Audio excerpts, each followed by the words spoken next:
आप सबका स्वागत है डीपर लाइफ बाइबल चर्च के बाइबल अध्ययन में यीशु मसीह के नाम से। आइए हम प्रार्थना करें। परमेश्वर पिता, हम तेरा धन्यवाद करते आज के बाइबल अध्ययन के लिए, धन्यवाद करते तेरे लोगों के लिए, धन्यवाद करते उनकी विश्वास योग्यता के लिए, धन्यवाद करते परमेश्वर एक बार फिर से तूने हमें इकट्ठा किया है और हमारा यहाँ आना व्यर्थ नहीं होगा यीशु मसीह के नाम से। धन्यवाद करते हर एक भाई और बहन के लिए जो इन वचनों को सुन रहे हैं, जहाँ कहीं भी वो है। परमेश्वर इन्हें तू बहुतायत से आशीष दे यीशु मसीह के नाम से। तेरे वचनों को सुनने के बाद हम एक सही निर्णय ले सकेंगे, मसीह जीवन में आगे जयवंत होकर बढ़ते रहेंगे यीशु मसीह के नाम से। जितनों ने आज तक यीशु मसीह को अपना उद्धारकर्ता नहीं माना है, वो आज परमेश्वर के वचनों को सुनकर यीशु मसीह को अपनाएंगे और उनका जीवन पूरी रीति से बदल जाएगा यीशु मसीह के नाम से। जितने सेवक, जितने परमेश्वर के प्रचारक इस वचन को सुन रहे हैं, हमारी अंदरूनी आँखों को तू खोल परमेश्वर, ताकि हम तेरी सेवकाई को और जान सकेंगे और उसमें आगे बढ़ते रहेंगे यीशु मसीह के नाम से। तेरे कार्य को हम विश्वास योग्यता से और सही लाभ पाते हुए तेरे काम को आगे बढ़ाते रहेंगे यीशु मसीह के नाम से। बहुतों को तेरे राज्य में हम लाने वाले होंगे यीशु मसीह के नाम से। हम सबको तू बहुतायत से आशीष दे परमेश्वर। धन्यवाद करते तूने हमारी प्रार्थना सुनी, प्रभु यीशु मसीह के नाम से मांगते हैं, आमीन। आज हम पढ़ेंगे मरकुस 8वां अध्याय, उसके 34वें वाक्य से 38वें वाक्य तक। मरकुस 8वां अध्याय, उसके 34वें वाक्य से 38वें वाक्य तक। उसने भीड़ को अपने चेलों समेत पास बुलाकर उनसे कहा, जो कोई मेरे पीछे आना चाहे वह अपने आप से इनकार करे और अपना क्रूस उठाकर मेरे पीछे हो ले। क्योंकि जो कोई अपना प्राण बचाना चाहे वह उसे खोएगा, पर जो कोई मेरे और सुसमाचार के लिए अपना प्राण खोएगा वह उसे बचाएगा। 36वां वाक्य, यदि मनुष्य सारे जगत को प्राप्त करे और अपने प्राण की हानि उठाए तो उसे क्या लाभ होगा, और मनुष्य अपने प्राण के बदले क्या देगा। 38वां वाक्य, जो कोई इस व्यभिचारी और पापी जाति के बीच मुझसे और मेरी बातों से लज जाएगा, मनुष्य का पुत्र भी जब वह पवित्र दूतों के साथ अपने पिता की महिमा सहित आएगा तब उससे भी लज जाएगा। इन वचनों से हमने देखा कि किस प्रकार परमेश्वर का वचन हमसे बातचीत कर रहा है। ये वचन हम सब के लिए है। 34वां वाक्य फिर से पढ़ेंगे। उसने भीड़ को अपने चेलों समेत पास बुलाकर उनसे कहा, जो कोई मेरे पीछे आना चाहे वह अपने आप से इनकार करे और अपना क्रूस उठाकर मेरे पीछे हो ले। परमेश्वर सबसे कीमती संपत्ति के बारे में इन वचनों में बता रहा है और आज हमारा विषय है हमारी सबसे कीमती संपत्ति का सबसे बड़ा मूल्य। हमारी सबसे कीमती संपत्ति का सबसे बड़ा मूल्य। 36वें वाक्य में लिखा है, यदि मनुष्य सारे जगत को प्राप्त करे और अपने प्राण की हानि उठाए तो उसे क्या लाभ होगा। 37वां वाक्य, और मनुष्य अपने प्राण के बदले क्या देगा। परमेश्वर इन वचनों के द्वारा हमसे बातचीत कर रहा है और वो चाहता है कि हम अपने जीवन की ओर देखें। हम कहते हैं हर समय मैं बाइबल पढ़ता हूँ, लेकिन परमेश्वर का वचन पूरी रीति से गहराई से हमारे हृदय में पहुँचना ज़रूरी है। परमेश्वर हमसे कह रहा है हमें अपने जीवन के बारे में सोचना है और जानना है कि सबसे कीमती संपत्ति क्या है। कई संपत्ति थोड़े समय के लिए है, कई बातें अनंत काल के लिए है। क्या आप सांसारिक संपत्ति के बारे में सोचते रहते हैं, किस प्रकार आप बहुत सा धन इकट्ठा कर सके? क्या इस संसार की पदवी के बारे में आप सोच रहे हैं? अगर हम इस संसार की संपत्ति इकट्ठा कर ले और अपने प्राण को नाश होने दे तो वो कितनी गलत बात होगी। उससे हमें कोई लाभ नहीं मिलेगा। इसीलिए परमेश्वर के वचन में लिखा है, यदि मनुष्य सारे जगत को प्राप्त करे और अपने प्राण की हानि उठाए तो उसे क्या लाभ। हम अपने आप के बारे में सोचें, अगर मैं सारे जगत को प्राप्त करूं और अपने प्राण की हानि उठाऊं तो मुझे क्या लाभ होगा। एक मनुष्य के लिए अपना प्राण सबसे कीमती संपत्ति होती है। इस संसार की संपत्ति जब हम मर जाएंगे सब कुछ छोड़कर चले जाएंगे। जब हम मर जाएंगे केवल हमारी आत्मा इस संसार से जाएगी। इसलिए हमें अपनी प्राण की चिंता करनी है और अपने आप को स्वर्ग के लिए तैयार करना है। अगर हम परमेश्वर से पीछे हट गए हैं तो हमें लौट आना है। हमारा उद्धार होना ज़रूरी है। हमारे हृदय को पूरी तरह से शुद्ध करना है, पूरी तरह से साफ होना चाहिए। अगर हम चाहते हैं कि अनंत काल के लिए हम परमेश्वर के साथ स्वर्ग में रहे तो हमारा हृदय पूरी तरह से शुद्ध होना ज़रूरी है। हमारी संगति यीशु मसीह के साथ होनी चाहिए। हमें यीशु मसीह के साथ बने रहना ज़रूरी है। हमें अपने आप को पूरी रीति से तैयार करना है ताकि जब वो दिन आएगा हम यीशु मसीह के साथ बादलों पर उठा लिए जाएंगे। मेरी प्रार्थना है हम स्वर्ग पहुँचेंगे। आपका प्राण सबसे कीमती संपत्ति है, उसे संसार की गंदगी में फेंक ना दे। आपका हृदय, आपका जीवन, आपकी भविष्य की बातों को शैतान के हाथ में ना दे। 36वां वाक्य फिर से पढ़ेंगे, यदि मनुष्य सारे जगत को प्राप्त करे और अपने प्राण की हानि उठाए तो उसे क्या लाभ होगा। आज के विषय को हम 3 भाग में बांटेंगे। पहला है स्थायी उद्धार के लिए परमेश्वर का निर्विवाद शब्द। स्थायी उद्धार के लिए परमेश्वर का निर्विवाद शब्द।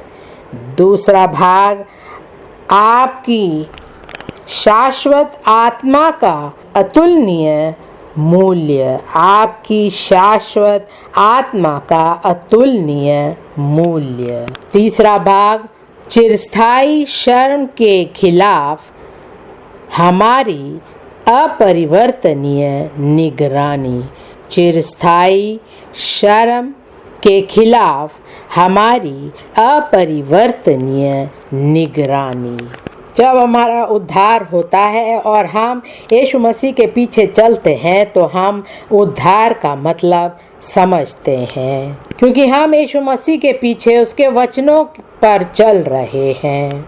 35वें वाक्य में लिखा है, क्योंकि जो कोई अपना प्राण बचाना चाहे वह उसे खोएगा, पर जो कोई मेरे और सुसमाचार के लिए अपना प्राण खोएगा वह उसे बचाएगा। हमें किसी से डरना नहीं है, शर्म नहीं होना चाहिए कि हम परमेश्वर के बच्चे हैं।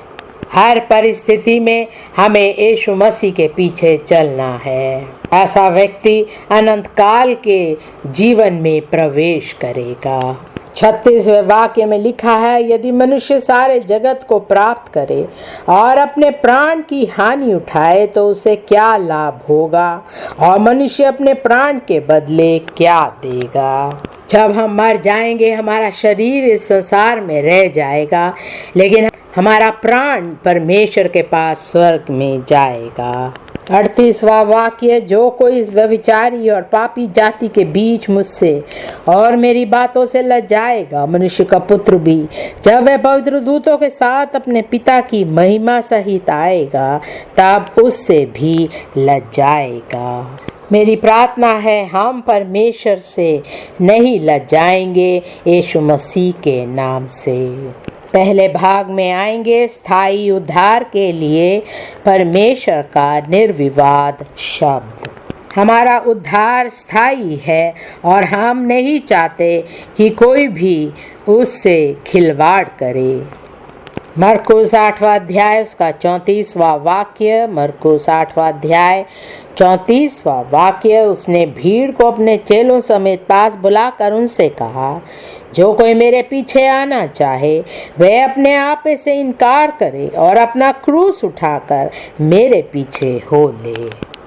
इस वाक्य में हम 3 बातें देखते हैं। यीशु मसीह कहता है, जो कोई मेरे पीछे आना चाहे, पहली बात वह अपने आप से इनकार करे, दूसरी बात अपना क्रूस उठाकर, तीसरी बात मेरे पीछे हो ले। इसी प्रकार हमारा उद्धार स्थायी होगा।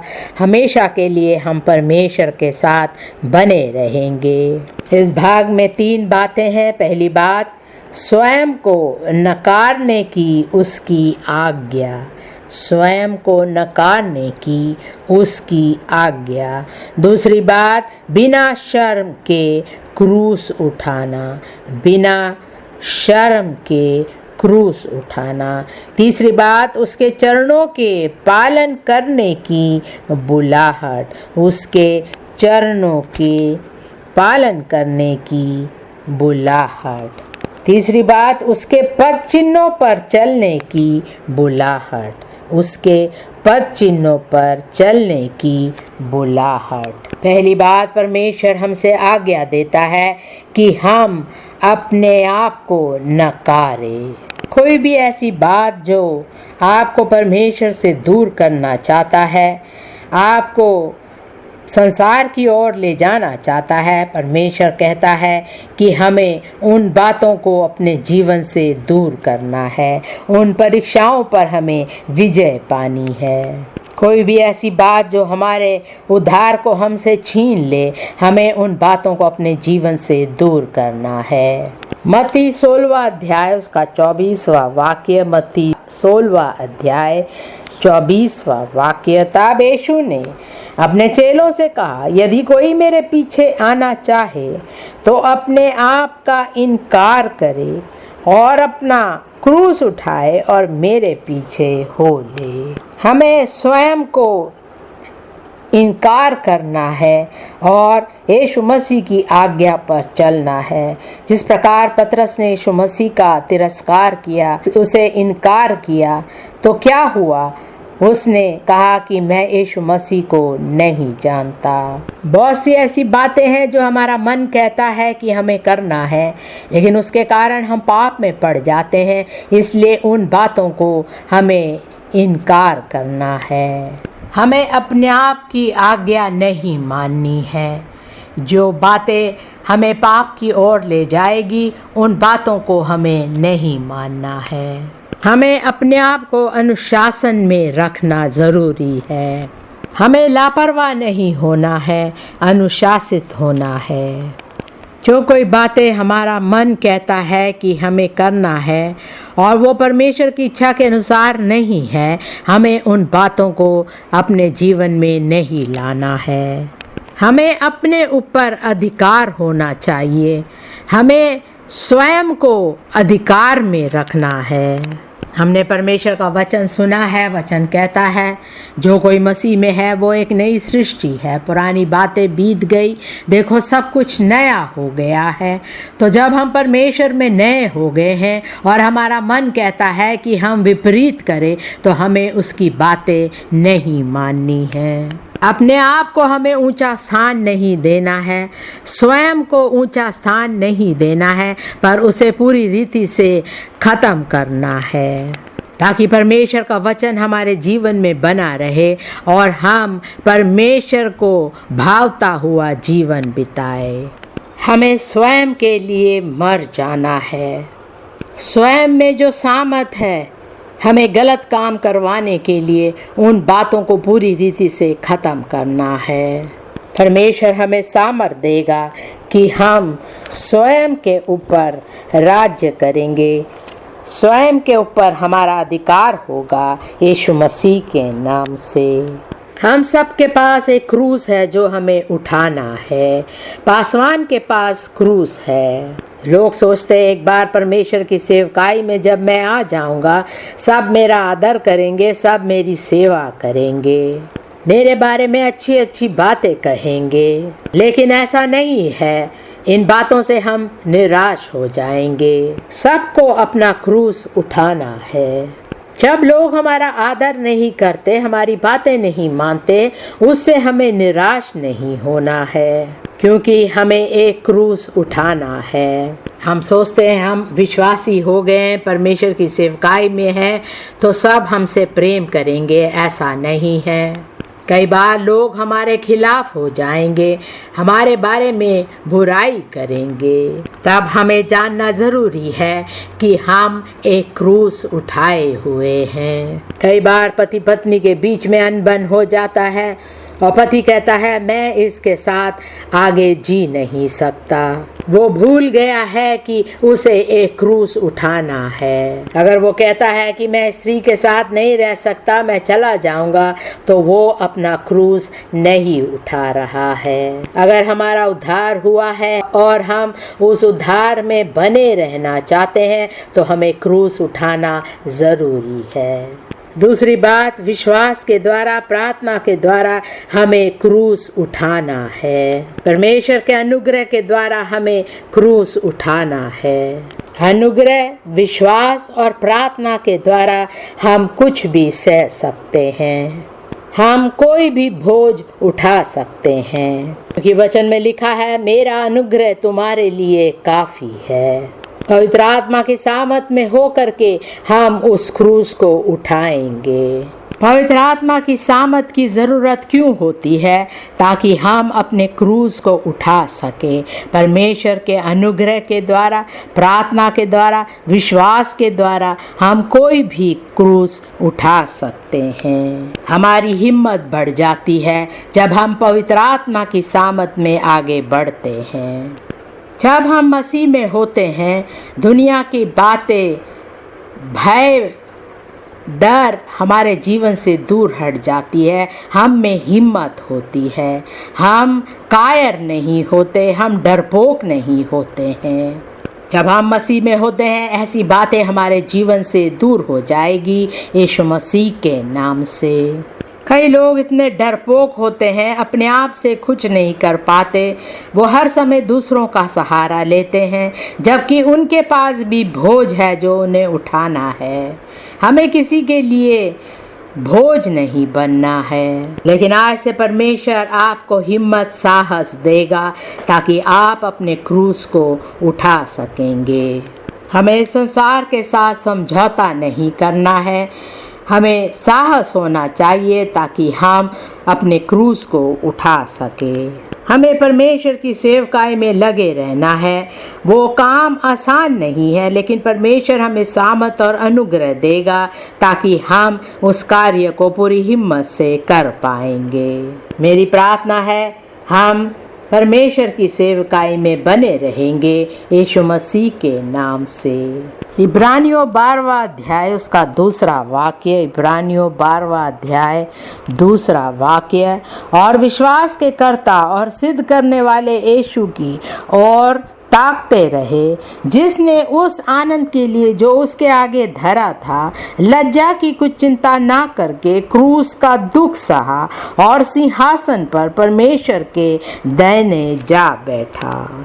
तीसरी बात, उसके पद चिन्हों पर चलने की बुलाहट। जब संसार के लोग, अविश्वासी लोग हमसे कुछ करवाना चाहते हैं, तो हमें यीशु मसीह की तरफ देखना है। क्या यीशु मसीह का जीवन ऐसा था? अगर नहीं, तो हमें भी ऐसे गलत काम नहीं करना चाहिए।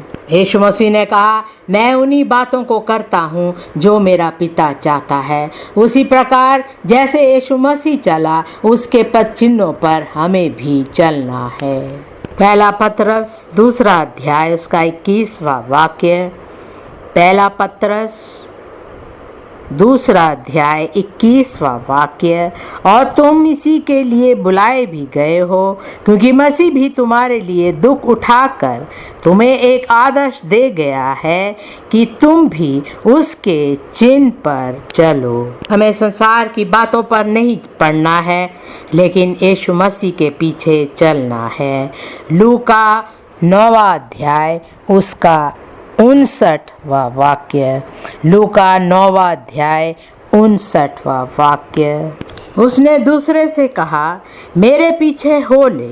उसने कहा, हे प्रभु, मुझे पहले जाने दे कि अपने पिता को गाड़ दूं। 60वां वाक्य। उसने उससे कहा, मरे हुओं को अपने मुर्दे गाड़ने दे, पर तू जाकर परमेश्वर के राज्य की कथा सुना।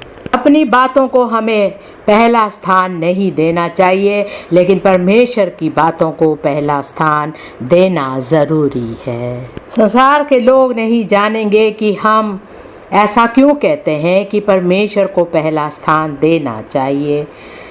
जो कुछ इस संसार में हो रहा है, उन बातों की हमें चिंता नहीं करनी है, लेकिन पहला स्थान परमेश्वर को देना ज़रूरी है। हम यीशु मसीह के पीछे चल रहे हैं, यीशु मसीह की आज्ञाओं को मान रहे हैं, जैसे उसके वचन में लिखा है हमें मानना है, तब हम अंत तक उसके साथ बने रहेंगे। यूहन्ना 21वां अध्याय उसका 20वें वाक्य से पढ़ेंगे। यूहन्ना 21वां अध्याय 20वां वाक्य। पतरस ने फिर कर उस चेले को पीछे आते देखा जिससे यीशु प्रेम रखता था, और जिसने भोजन के समय उसकी छाती की और झुककर पूछा, हे प्रभु, तेरा पकड़ने वाला कौन है? उसे देखकर पतरस ने यीशु से कहा, हे प्रभु, इसका क्या हाल होगा? 22वां वाक्य। यीशु ने उससे कहा, यदि मैं चाहूँ कि वह मेरे आने तक ठहरा रहे तो मुझे क्या, तू मेरे पीछे हो ले। कई बार लोग पूछते हैं, इन लोगों के उद्धार से पहले मेरा उद्धार हुआ, कई लोगों का उद्धार मुझसे पहले हुआ, और मैं आज तक यीशु मसीह का क्रूस उठाकर चल रहा हूँ, ये क्यों नहीं कर रहे? क्या मैं ही सबका बोझ उठाता रहूँ?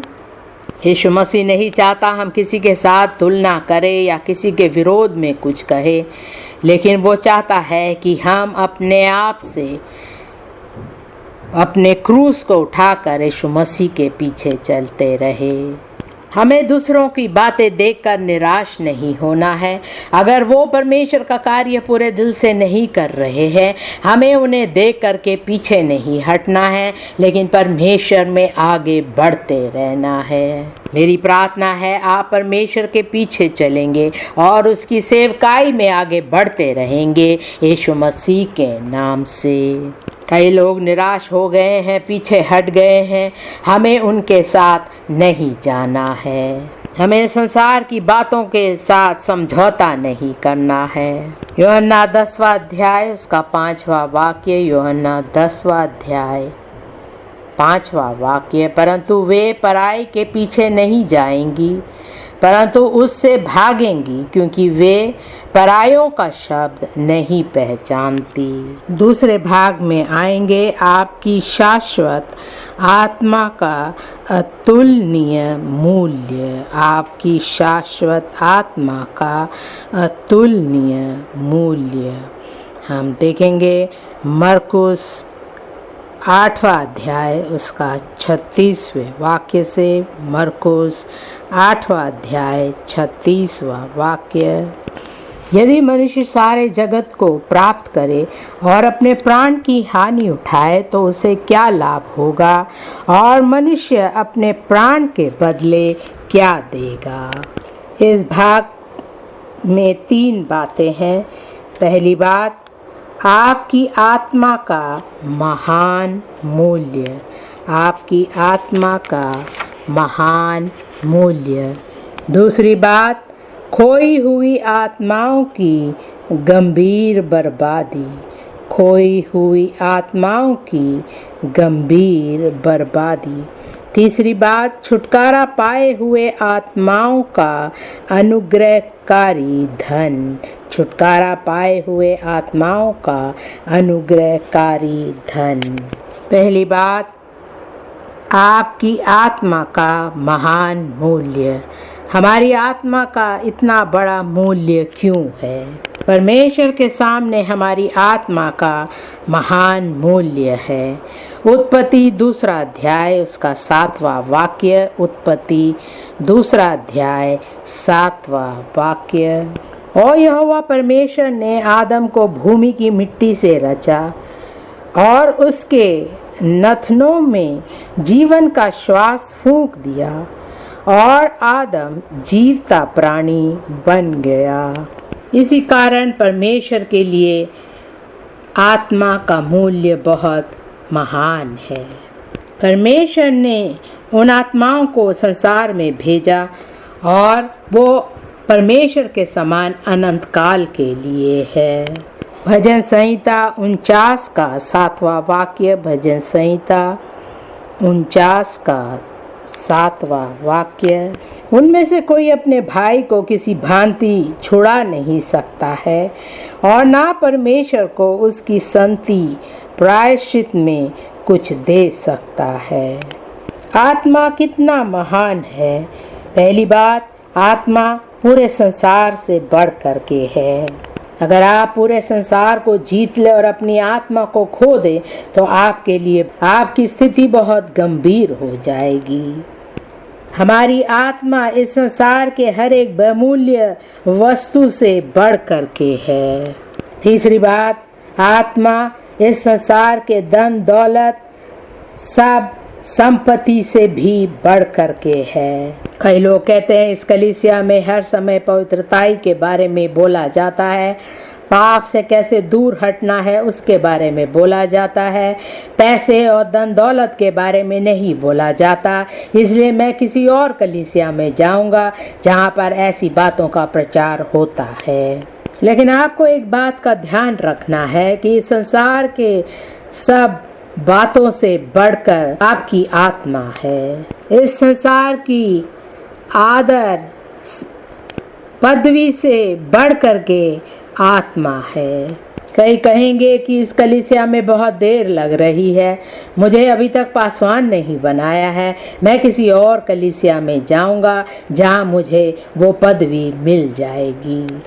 आपको एक बात याद रखनी है कि इस संसार के पदवी और आदर से बढ़ कर के आत्मा है। पांचवी बात, हमें ये याद रखना है कि आत्मा हमारे शरीर, हमारा पेट, हमारी इच्छाओं से बढ़ कर के है। लोग ऐशो आराम की खोज में रहते हैं और अपनी आत्मा को खो देते हैं। छठी बात, आत्मा दूसरों की कृपा दृष्टि या उनकी शक्लों से बढ़ कर के है। हमें ये नहीं कहना है कि वो हर समय मुझे देखकर क्रोधित होता है, मैं उसकी कृपा दृष्टि नहीं पा रहा हूँ, ऐसे हमें नहीं सोचना है। जब कोई आपके प्रति क्रोधित होता है, आपको देख करके खुश नहीं होता, आप परेशान हो जाते हैं कि ये व्यक्ति ऐसा क्यों है, मैं इसे कैसे खुश करूं, तो आप अपनी आत्मा को उसके हाथ में सौंप देते हैं। ऐसा हमें नहीं करना है। उसका प्रेम पाने के लिए, उसकी कृपा दृष्टि पाने के लिए हमें आत्मा को नहीं खोना है।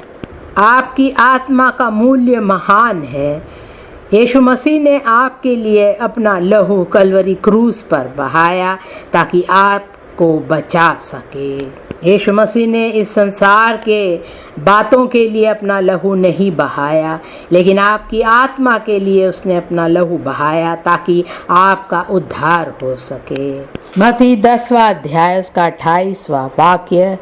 मत्ती 10वां अध्याय 28वां वाक्य। जो शरीर को घात करते हैं पर आत्मा को घात नहीं कर सकते, उनसे मत डरना, पर उसी से डरो जो आत्मा और शरीर दोनों को नरक में नाश कर सकता है। हमें याद रखना है जो कुछ वो आपसे ले लेते हैं, आपकी आत्मा को नहीं ले सकते, क्योंकि आपकी आत्मा सबसे बढ़ कर के है। दफ्तर में कोई आपसे गलत काम कराना चाहता है कि आप उनके साथ समझौता करें, लेकिन आप नहीं करते, क्योंकि आपकी आत्मा उन सब से बढ़ कर के है। हमें हर समय परमेश्वर का भय मानना है। दूसरी बात, खोई हुई आत्माओं की गंभीर बर्बादी। खोई हुई आत्माओं की गंभीर बर्बादी। मरकुस 8वां अध्याय 36वां वाक्य, यदि मनुष्य सारे जगत को प्राप्त करे और अपने प्राण की हानि उठाए तो उसे क्या लाभ होगा, और मनुष्य अपने प्राण के बदले क्या देगा। अगर वो आत्मा खो जाती है तो वो बर्बाद हो जाता है। लूका 12वां अध्याय उसका 16वां वाक्य। लूका 12वां अध्याय 16वां वाक्य। उसने उनसे एक दृष्टांत कहा कि किसी धनवान की भूमि में बड़ी उपज हुई। 17वां वाक्य, तब वह अपने मन में विचार करने लगा कि मैं क्या करूं, क्योंकि मेरे यहाँ जगह नहीं जहाँ अपनी उपज इत्यादि रखूं। और उसने कहा, मैं यह करूँगा, मैं अपनी बखारियाँ तोड़कर उनसे बड़ी बनाऊंगा और वहाँ अपना सब अन्न और संपत्ति रखूंगा, और अपने प्राण से कहूँगा कि प्राण, तेरे पास बहुत वर्षों के लिए बहुत संपत्ति रखी है, चैन कर, खा पी, सुख से रह। 20वां वाक्य, परंतु परमेश्वर ने उससे कहा, हे मूर्ख।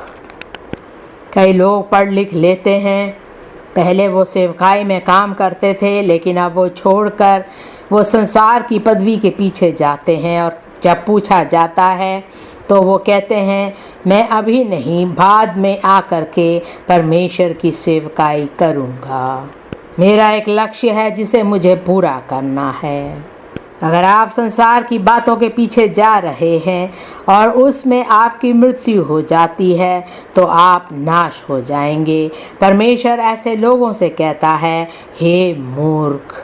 परमेश्वर की सेवकाई को छोड़कर हम यहाँ वहाँ चले जाते हैं ताकि हम बहुत सा धन इकट्ठा कर सके, और जब पूछा जाता है आप कब लौटेंगे तो हम कहते हैं, हम नहीं कह सकते हम कब लौटेंगे।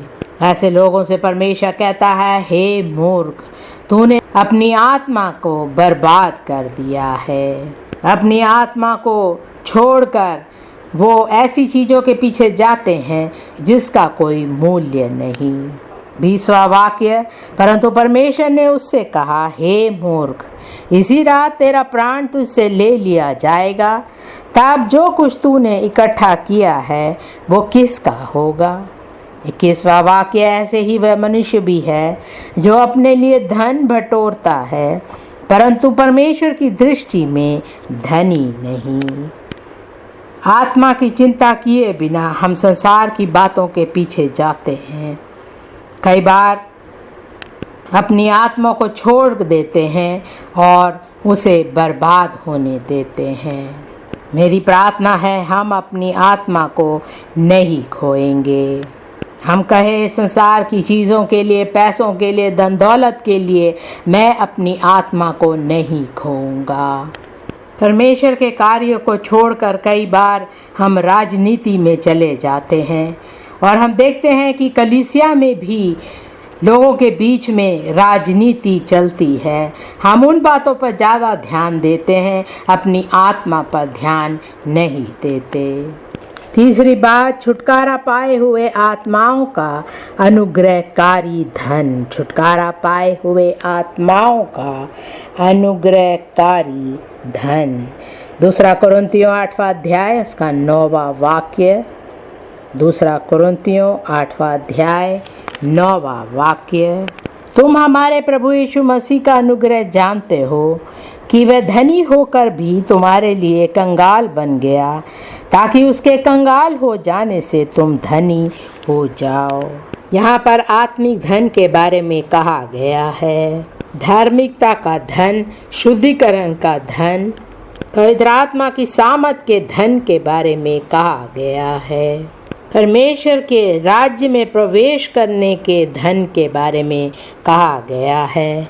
इफिसियों पहला अध्याय उसका 7वां वाक्य, इफिसियों पहला अध्याय 7वां वाक्य। हमको उसमें उसके लहू के द्वारा छुटकारा अर्थात अपराधों की क्षमा उसके उस अनुग्रह के धन के अनुसार मिला है। परमेश्वर का अनुग्रह हमें मिलता है, हमारे पाप क्षमा किए जाते हैं और हमारा उद्धार हो जाता है। हमारा नाम जीवन की पुस्तक में लिखा जाता है। ये हमारी आत्मा का धन है। इफिसियों दूसरा अध्याय उसका 4था वाक्य, इफिसियों दूसरा अध्याय 4था वाक्य। परंतु परमेश्वर ने जो दया का धनी है अपने उस बड़े प्रेम के कारण जिससे उसने हमसे प्रेम किया। कुलसियों पहला अध्याय उसका 27वां वाक्य, कुलसियों पहला अध्याय 27वां वाक्य। जिन पर परमेश्वर ने प्रकट करना चाहा कि उन्हें ज्ञात हो कि अन्य जातियों में उस भेद की महिमा का मूल्य क्या है, और वह ये है कि मसीह जो महिमा की आशा है तुम में रहता है। मसीह हमारी महिमा की आशा है, हम उसे नहीं खोएंगे, हम उस महिमा को नहीं खोएंगे।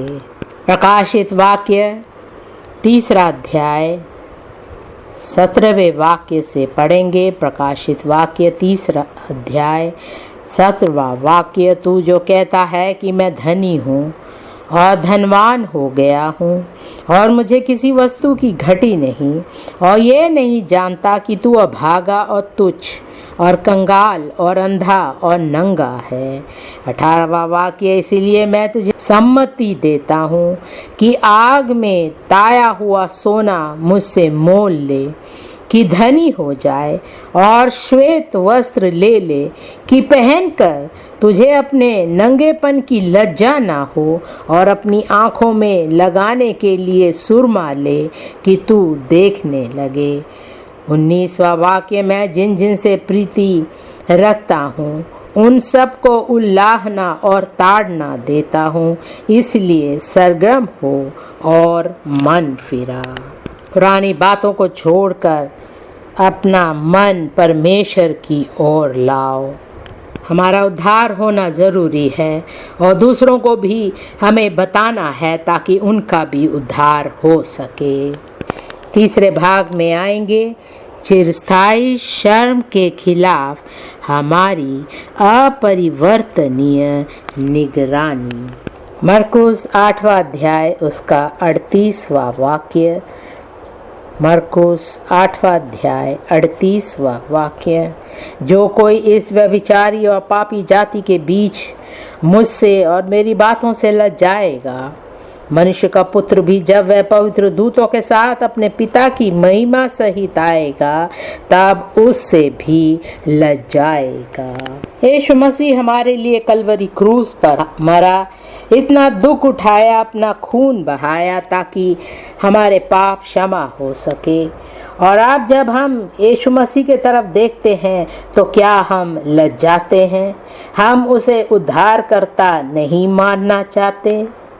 लिखा है, जो मुझसे और मेरी बातों से लजाएगा, मनुष्य का पुत्र भी जब वह पवित्र दूतों के साथ अपने पिता की महिमा सहित आएगा तब उससे भी लजाएगा।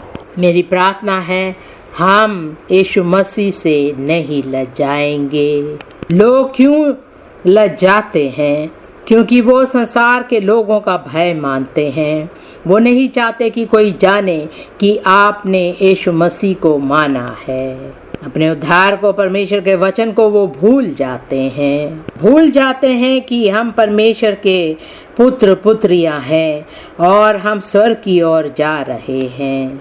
इस भाग में 3 बातें देखेंगे। तिरस्कारपूर्ण साथी दुनिया में शर्मिंदा। तिरस्कारपूर्ण साथी दुनिया में शर्मिंदा। दूसरी बात, भ्रष्ट लोगों को अपनी बात पर शर्म आना।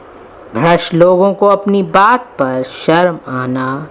तीसरी बात, समर्पित विजेता अपनी गवाही से लज्जित नहीं होते।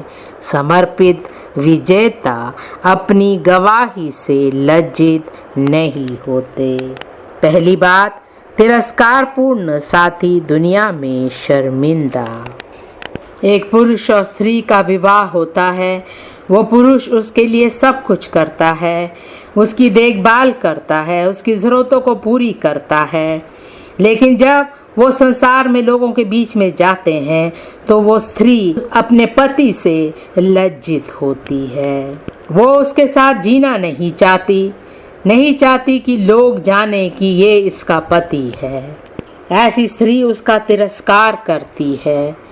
वो इस दुनिया में शर्मिंदा होगी, उसका कोई मूल्य नहीं है। इसी प्रकार यीशु मसीह ने भी हमारे लिए सब कुछ किया, तो हम उससे क्यों लज्जाए। यीशु मसीह कलीसिया का दुल्हा है। वो इस आसमान को छोड़कर वो इस संसार में हमारे लिए आया, तो हम क्यों लज्जाए।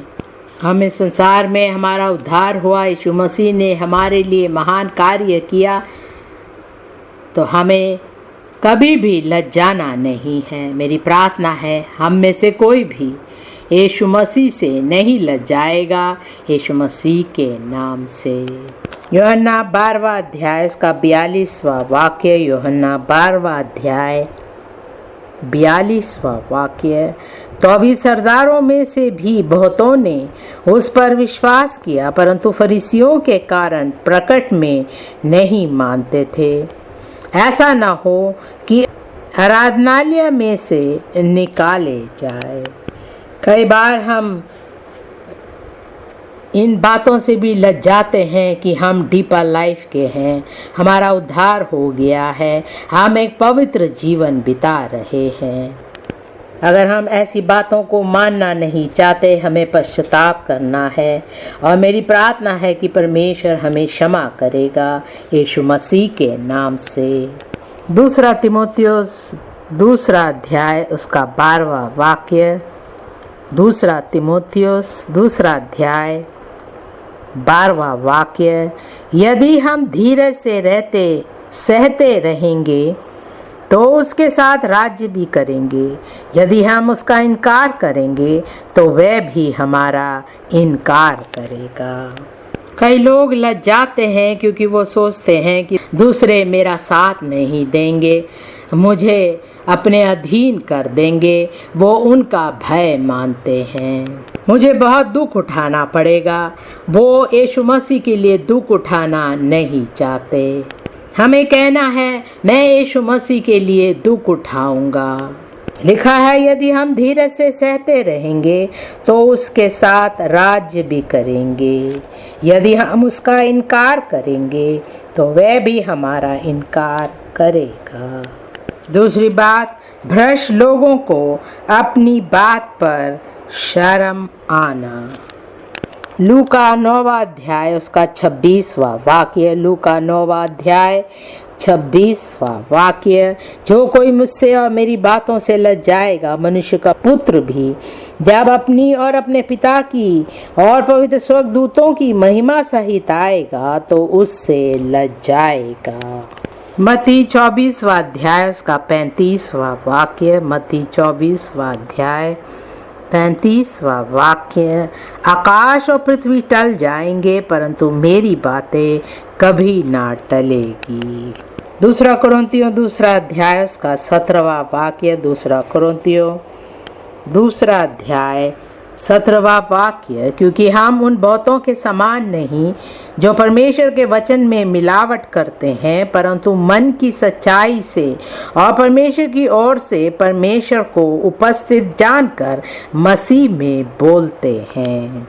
तीसरी बात, समर्पित विजेता अपनी गवाही से लज्जित नहीं होते। परमेश्वर के नाम से, परमेश्वर के वचनों से हम लज्जित नहीं होंगे। जो भी परिस्थिति सताव हमारे जीवन में हो, हम परमेश्वर में दृढ़ बने रहेंगे। परमेश्वर का अनुग्रह, पवित्र आत्मा की सामत हमारे साथ बनी रहेगी। रोमियो पहला अध्याय का 16वां वाक्य। रोमियो पहला अध्याय 16वां वाक्य। क्योंकि मैं सुसमाचार से नहीं लज्जाता, इसलिए कि वह हर एक विश्वास करने वाले के लिए, पहले तो यहूदी फिर यूनानी के लिए उद्धार के निमित्त परमेश्वर की सामर्थ है। हम विश्वासी होने के नाते जो कोई हमारे विरोध में खड़ा होता है, हमारी बुराई करते हैं, हमें उससे दुखी नहीं होना है, निराश नहीं होना है, लेकिन परमेश्वर में हमें स्थिर रहना है।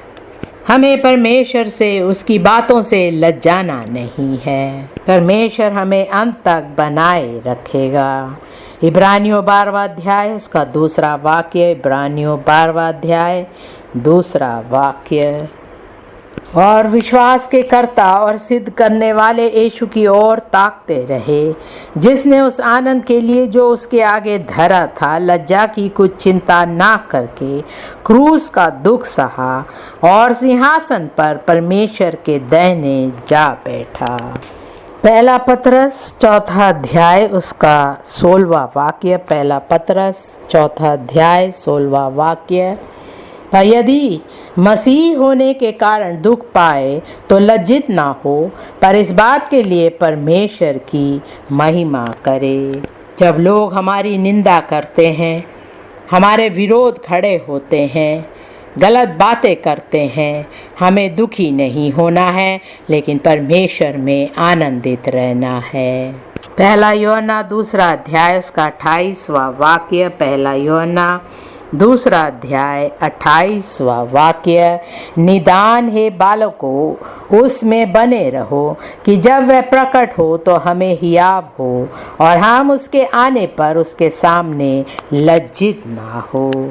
जब हम यीशु मसीह को अपना उद्धार करता मानते हैं, हमें उसमें बने रहना है। इब्रानियों 2रा अध्याय उसका 11वां वाक्य। इब्रानियों 2रा अध्याय 11वां वाक्य। क्योंकि पवित्र करने वाला और जो पवित्र किए जाते हैं सब एक ही मूल से है, इसी कारण वह उन्हें भाई कहने से नहीं लज्जाता। जब यीशु मसीह आएगा वो हमसे नहीं लज्जाएगा, हम भी उससे नहीं लज्जाएंगे। यीशु मसीह की सेवकाई में आगे बढ़ने के लिए हम नहीं लज्जाएंगे। हम परमेश्वर की इच्छा के अनुसार उसके वचनों में हम बने रहेंगे यीशु मसीह के नाम से। हम प्रार्थना करेंगे कि परमेश्वर हमारी सहायता करेगा ताकि हम उसमें बने रहेंगे। हम लज्जाएंगे नहीं, लेकिन परमेश्वर के कार्य में आगे बढ़ते रहेंगे। आइए हम प्रार्थना करें।